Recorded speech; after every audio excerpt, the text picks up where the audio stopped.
খাবার দাবার যদি পেতো তাহলে তার বাচ্চাকে মেরে ফেলতো না। হ্যাঁ, বাচ্চাদের মেরে সেটা আবার কি করে গাছ থেকে নিচে ফেলে দেয়, যাতে অন্য অন্য পশু পাখি, হ্যাঁ, যারা আছে তারা যাতে এই অন্য প্রাণীদের যাতে খাওয়ার যোগ্য হয়, মানে সারস পাখির বাচ্চাগুলো যাতে অন্য পাখিগুলো খেতে পারে বা অন্য পশু পাখি যদি খেতে পারে সেরকম ব্যবস্থা হয় আর কি। তারা সেরকম ব্যবস্থা করে দেয়। তো কতটুকু কষ্টে থাকলে একটা মা তার বাচ্চাকে মেরে আপনার মাটিতে ফেলে দেয় যাতে করে অন্যান্য পশুর খাদ্য হয়ে দাঁড়ায়। প্রকৃতি কত অদ্ভুতভাবে বাঁচতে শেখায়।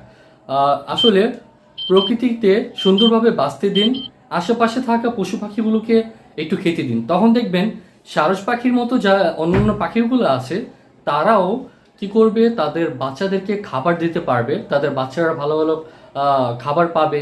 অবশ্য খাবার যদি পায় তাহলে তার মারতে হবে না, তাহলে তো নিজের বাচ্চাদের তো কেউ নিজে খুন করতে চায় না। কিন্তু এই সারস